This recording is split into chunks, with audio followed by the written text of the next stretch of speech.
I thought Japan was a bunch of capitalists. Apparently not, since these two guys are still sitting in a jail cell. Yeah, I think that's a reasonable conclusion. This is very rare for the Tokyo courts to say no to prosecutors when they want to extend detention. And I think it's reasonable to think that Tokyo is looking at this reaction from around the world. A lot of people in countries like ours saying, wow, they don't really have the due process that we think of. He's been detained now for about a month, and he's still not free, because even when this court says to prosecutors, you can't detain him further without trial, he still remains in custody while they appeal the decision. Yeah. Another odd thing Americans are not used to. So I think it's really disturbing, and for Mr. Kelly, Mr. Ghosn's colleague as well, who's got the medical condition, American citizen, needs a surgery on his back to prevent permanent problems from spinal stenosis.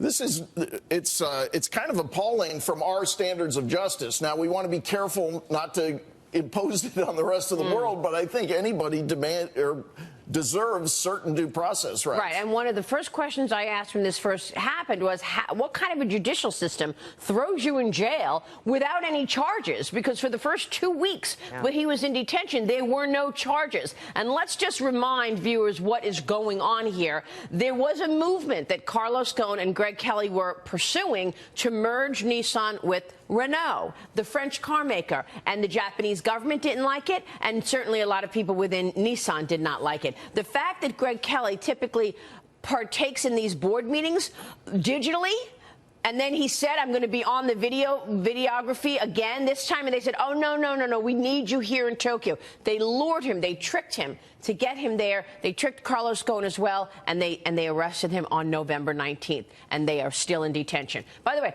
neither can speak to their family, and neither can even speak to their lawyers at any time. It's just extraordinary. It's outrageous. And I think people don't understand it, and they're surprised that this is Japan. I mean, it seems like something that might happen in China. But based frankly. on That's right. Wall Street